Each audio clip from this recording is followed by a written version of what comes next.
Marami po nating kababayan ang bumabawi po sa pag-eehersisyo para matapyas yung nadagdag na timbang mula sa kabi-kabilang handaan nitong holiday season. Pero kung wala pong oras pumunta sa gym, wag pong mag-alala dahil may ilang exercise na pwede pong gawin sa bahay.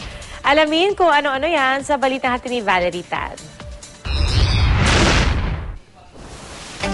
Kamusta naman kung ito ang mga nakahanda sa inyong mga mesa noong nagdaang Noche Buena at Medianoche? Sino ba naman ang hindi lalantak at magpapakabusog sa sarap? Pero pakiramdam mo ba ay tumaba ka o nagdagdag ng timbang matapos ang holidays? Para po sa inyo dyan na walang gamit sa bahay o sobrang busy, eto po yung workout na para sa inyo. Ang tawag dito, 4-minute workout. Binubuo po ito una ng jumping jacks, squats, push-ups at lunges. Kailangan gawin ng bawat exercise na ito 10 repetitions per exercise at kailangan pa ulit-ulit lamang gawin hanggang matapos o maubos ang 4 minutes. Kapag ginawa niyo po ito araw-araw, pihadong makakatulong ito sa inyong pagpapapayat.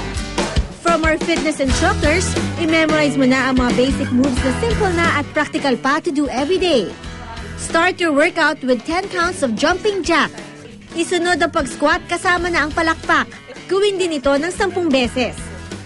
To activate your muscles, gawin din ang 10 push-ups. At panghuli, i-stretch ang magkabilang hita ng tig 10 counts. Ulit-ulitin lamang yan hanggang mabuo mo ang 4 na minuto. O diba? Kung dati stress ka na agad kapag iniisip mo lamang ang pag-exercise, no excuses ka na ngayon dahil kaya itong gawin araw-araw.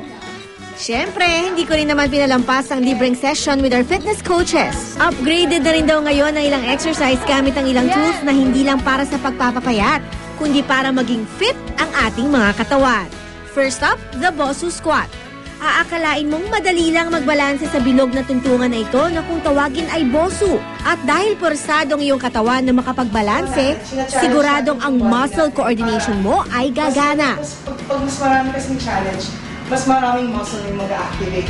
Medyo mas madali naman ang suspended chest press. Ililipat mo lang ang bigat ng iyong katawan sa strap na ito. At yan, na-exercise mo na ang iyong mga braso at likuran. Sabi ng ating coaches, hindi na kailangan bumili ng particular strap kung may mahanap kang tali na may kakabit sa kisame na pwedeng sumuporta sa iyong katawan. Ito naman ang medyo challenging. Sa unang tingin, ang rib trainer ay parang magaan lamang. Pero mabigat ito at umaabot sa 7 pounds. Sulit naman daw dahil kung mahilig ka rin sa outdoor activities o sa palaging nagbubuhat sa iyong trabaho. Ang exercise na ito ay nagpapatatag sa iyong muscles para sa matatag na gawain. Healthy na yan, functional pa. Last but not the least, ang planking.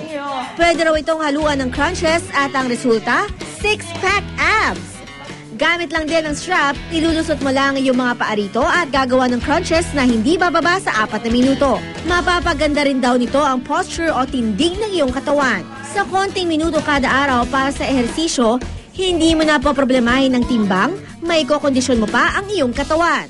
Our body deserves a treat. Worry no more sa diet tuwing holiday season and start the year right sa pagpamper sa ating katawan in a natural way.